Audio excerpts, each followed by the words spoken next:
Hello friends, welcome to my YouTube channel large animal vet. आज मैं आपके सामने एक बहुत ही यूनिक केस लेकर आया हूँ। आप ये जो काफ देख रहे हैं बहुत ही देखने में अजीब सा लग रहा है। ऐसा लग रहा है ये काफ मर चुका है, बिल्कुल भी इसमें मूवमेंट नहीं है।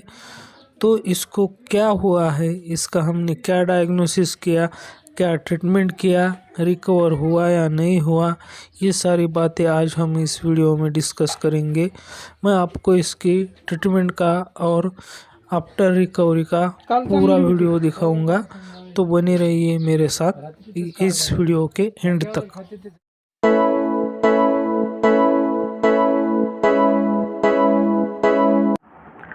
तो अभी जो आपने केस देखा, उस केस को हमने टेंटेटिवली डायग्नोज किया है पोलियोइंसेफेलोमलेशिया, क्योंकि फील्ड कंडीशन में कंफर्मेटिव डायग्नोसिस करना बहुत ही मुश्किल होता है। तो पोलियोइंसेफेलोमलेशिया जो है वो शीप, गोट, कैटल, बफेलो जैसे रूमिनेंट्स का एक न्यूरोलॉजिक डिसीज है। हिस्टोरिकली पोलियोइंसेफेलोमलेशिया का जो रीज़न है वो अल्टर्ड थायमिन स्टेटस को माना जाता था, लेकिन अभी रिसेंटली उसको एक और भी रीज़न से जोड़ा जा रहा है, वो है high sulphur intake. Other toxic और मेटाबॉलिक डिसीजेस जैसे कि acute lead poisoning, sodium toxicosis या फिर वाटर डिप्रीवेशन, ये भी उनका पोलियोइंसेफेलोमलेशिया का कारण माना जाता है। जो कैटल्स हाई सल्फर लेवल को एक्सपोज होते हुए, चाहे वो वाटर में हो या फीड में हो या फिर दोनों में हो, तो वो ज़्यादा रिस्क पे होते हैं पोलियोइंसेफेलोमलेशिया के लिए। अगर हम यंगर एनिमल और एडल्ट एनिमल को कंपेयर करें तो as compare to adult animal, जो यंगर एनिमल होते हैं वो ज़्यादा रिस्क पे होते हैं पोलियोइंसेफेलोमलेशिया के लिए। साथ ही में जो कैटल्स हाई कॉन्सेंट्रेट डाइट पे होते हैं उनमें भी ज़्यादा रिस्क होता है पोलियोइंसेफेलोमलेशिया का। और अगर हम कैटल और शीप गोट की तुलना करें तो कैटल के मुकाबले शीप गोट में पोलियोइंसेफेलोमलेशिया ज़्यादा पाया जाता है। पोलियोइंसेफेलोमलेशिया दो टाइप के डाइटरी रिस्क से एसोसिएटेड है। एक तो है अल्टर थायमिन स्टेटस और दूसरा है high sulphur intake. Adult ruminant में थायमिन का प्रोडक्शन रूमेन माइक्रोब्स करते हैं, तो रूमेन माइक्रोब्स द्वारा डिक्रीज या फिर अल्टर्ड थायमिन प्रोडक्शन अगर हो जाता है, जैसे कि हाई कॉन्सेंट्रेट डाइट देने से, या तो फिर जो अदर फैक्टर्स होते हैं जो कि थायमिन की एक्शन को इंटरफेयर करते हैं, जैसे कि प्लांट थायमिनेज, तो रूमिनेंट में थायमिन की डिफिशियंसी हो जाती है। तो अब हम बात करते हैं कि पोलियोइंसेफेलोमलेशिया में हमें क्या क्या लक्षण देखने को मिलेंगे। तो सबसे पहला लक्षण हमें देखने को मिलेगा वॉन्डरिंग, यानी कि एनिमल एमलेसली चलता जाएगा। दूसरा लक्षण हमें देखने को मिलेगा सर्कलिंग, एनिमल गोल गोल घूमेगा। तीसरा लक्षण हमें देखने को मिलेगा कॉर्टिकल ब्लाइंडनेस। चौथा लक्षण हमें देखने को मिलेगा इनकोऑर्डिनेशन। पांचवा लक्षण हमें देखने को मिलेगा हेड प्रेसिंग। छठा लक्षण हमें देखने को मिलेगा रिकम्बेंसी। और सातवां लक्षण हमें देखने को मिलेगा निस्टैगमस। और आठवां मिलेगा हमें सीजर्स। तो अब हम बात करते हैं कैटल में इसके डिफरेंशियल डायग्नोसिस की। तो पहला आता है एक्यूट लीड पॉइजनिंग, दूसरा आता है सोडियम टॉक्सिकोसिस और वाटर डिप्रीवेशन, तीसरा आता है कॉक्सीडियोसिस विथ नर्वस इन्वॉल्वमेंट, चौथा आता है रेबीज, पांचवा आता है विटामिन ए की डिफिशियंसी और छठा आता है मेनिंजाइटिस और सातवां आता है हाइपोमैग्नीसिमिया। पोलियोइंसेफेलोमलेशिया एक्यूट और सब एक्यूट फॉर्म में पाया जाता है, और जैसे डिसीज प्रोग्रेस करता है तो वहाँ पर कॉर्टिकल ब्लाइंडनेस होती है और वहाँ पर प्यूपिलरी लाइट रिफ्लेक्स जो होता है वो नॉर्मल होता है बायलैटरल, और जो मिनट रिफ्लेक्स होता है वो एब्सेंट होता है। तो चलो अब हम एक्चुअल केस देखते हैं।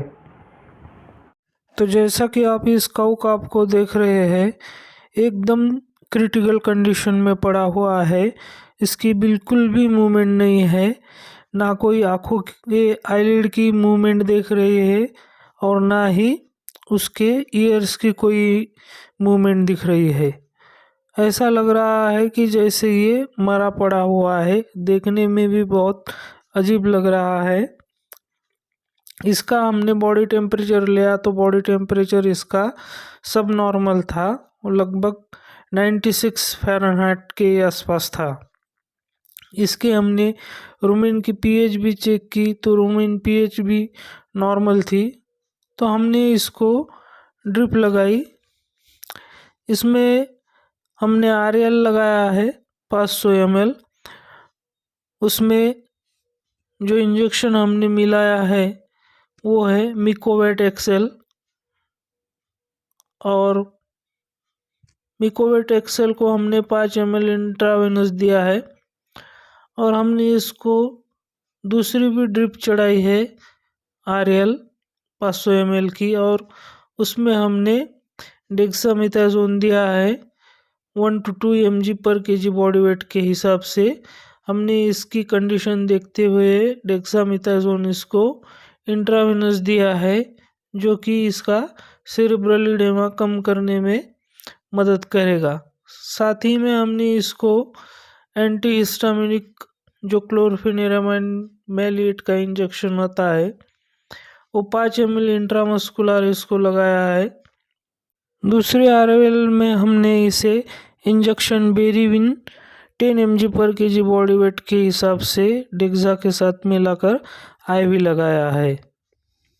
आप देख सकते हैं कि इसने अपनी गर्दन एकदम इलेवेटेड पोजीशन में रखी है, एकदम पीछे की तरफ रखी हुई है और बिल्कुल भी इसकी मूवमेंट कुछ भी नहीं है।